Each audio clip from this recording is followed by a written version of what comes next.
Hi everyone, good to see you. So today I want to talk about relationships and where you are within your relationships, what's working, what's not working, and just give you a chance to have a think about that a little bit.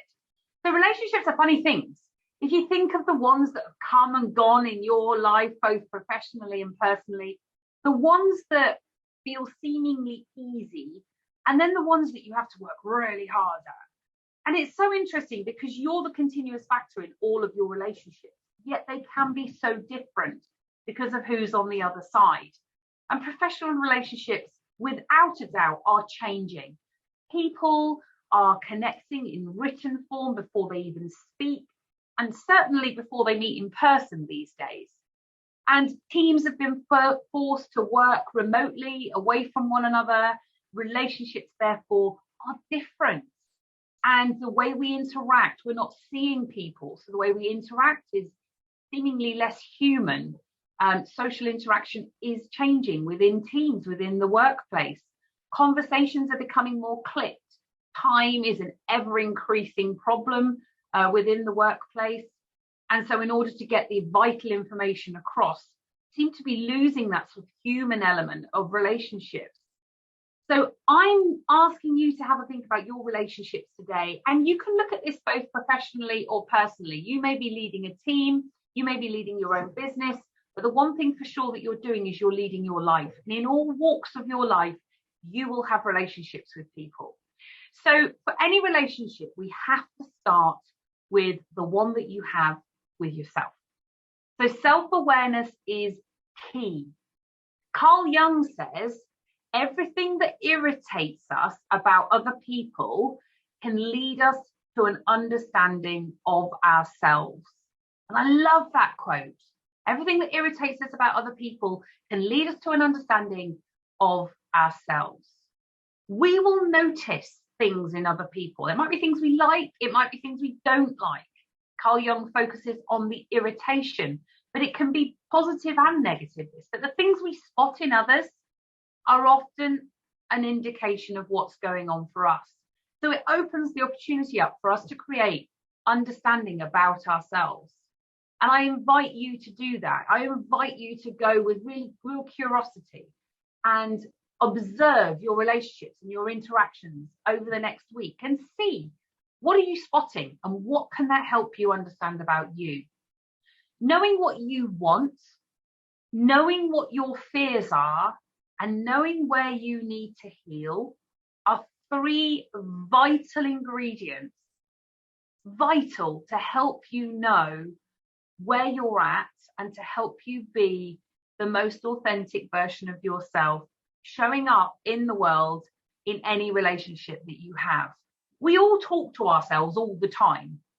So some of that will be positive, some of that's encouraging, and some of that will be negative. I can't be the only one on the planet who talks negatively to themselves sometimes, but you'll know when you're doing it and you can catch those things. And if the negative talk towards yourself, it feels like you're beating yourself up, then that relationship that you're having with yourself is what is reflected in what you bring to relationships with other people. It's what you attract in what you see in those relationships with other people. If you're telling yourself you're not worthy in a relationship, you'll spot all the little tiny signals that will reinforce, yeah, I'm not worthy. See, I knew I was right. But you might not spot the signals that tell you you are worthy, because you're going to see it through that place to reinforce all the negative talk that you've got going on inside yourself. And so often we enter relationships with fixed ideas about us, fixed ideas about the other person, and fixed ideas about relationships. So we might have fixed ideas about relationships with a partner or a potential partner.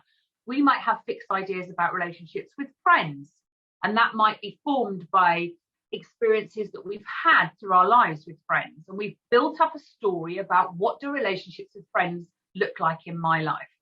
We might have fixed ideas about relationships we have with colleagues or with bosses, all of those different types of relationships. And of course, there's many more. but we build up these fixed ideas about relationships, what it should be. And when the interactions, the conversations don't start to go the way we expect them to, what happens is we start to employ a defense mechanism, because our brain is wired to keep us safe. And when things don't work out the way we think they should, even if they're working out better than we think they should, then we employ a defense mechanism. And it's usually a fight or a flight response. So if you're going to flight response, then you might employ a defense mechanism going quite quiet. You might ignore somebody for a while. You might walk away. You might ghost them. You might just not give them your time.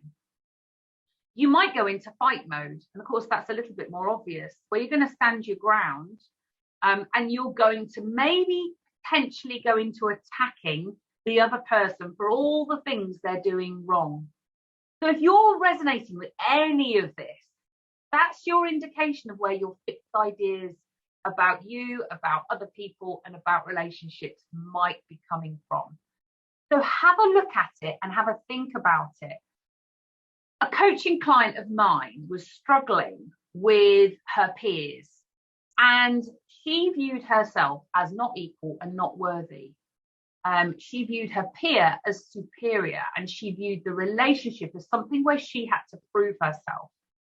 And interestingly, it was clunky, awkward, and she didn't enjoy the interactions. So guess what she saw? She saw all of the signals to reinforce that she wasn't worthy. And when we cleared it through the coaching and when we worked on it for her, it allowed her to open herself up without the fixed ideas, because the fixed ideas were purely stories she was telling herself. They weren't true. They were just stories. So we opened her up to allow her to have different kind of interactions with exactly the same person.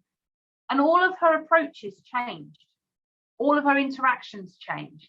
And what happened was she started to see that peer as a human, not as a superior, just as a human. And now they're getting on great.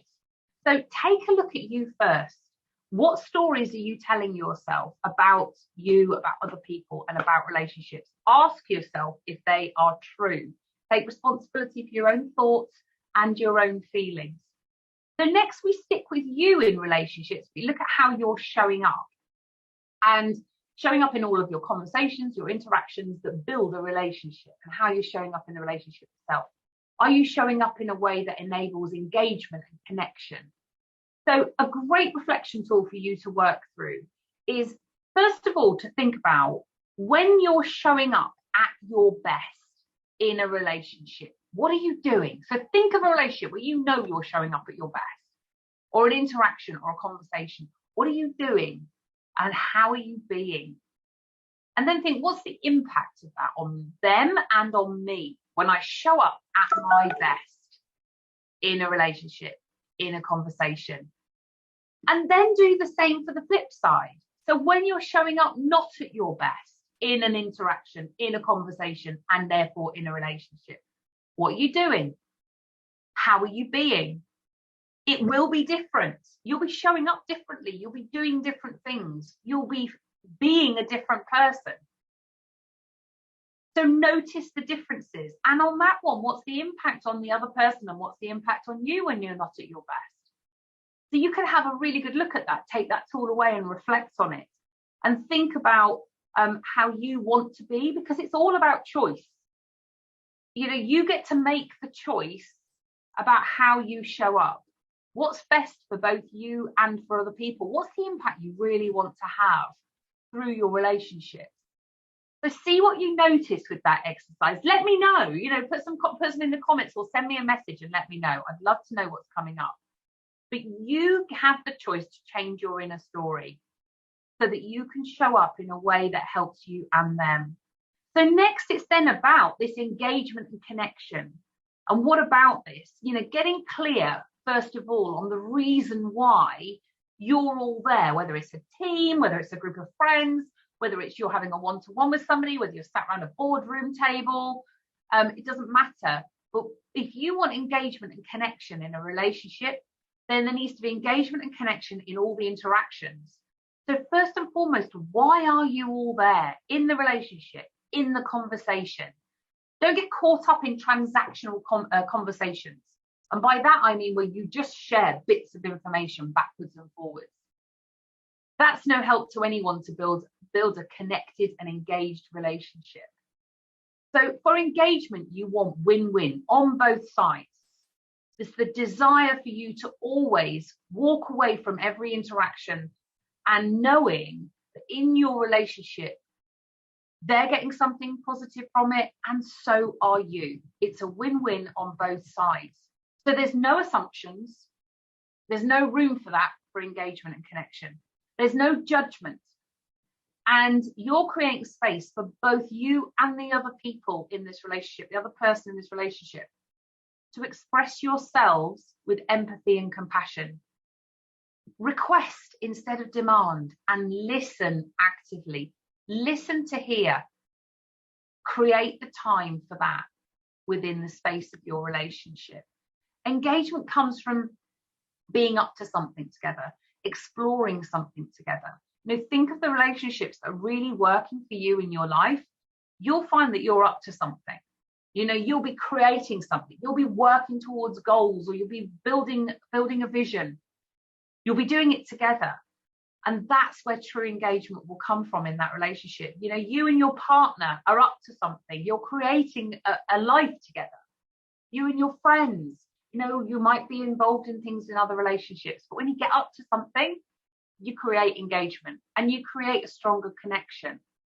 So create conversations where everybody has a voice and everybody feels heard.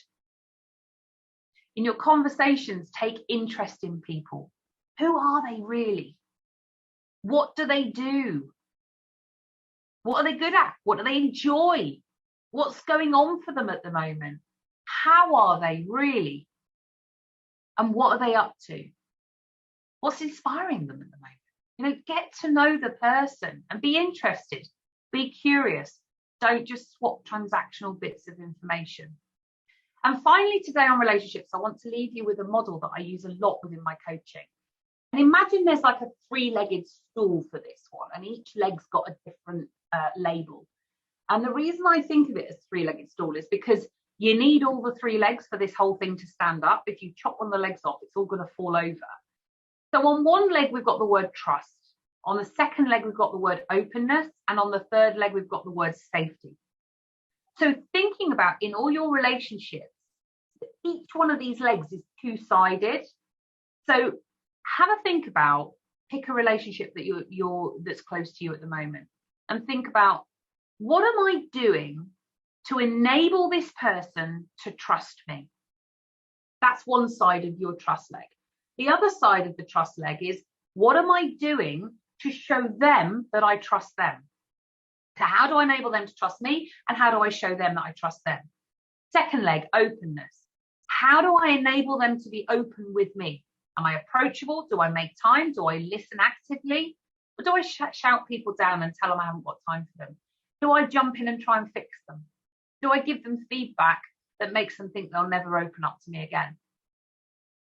So how do I enable them to be open with me, and how am I being open with them? Because remember, every relationship is two-way. And the final one is safety.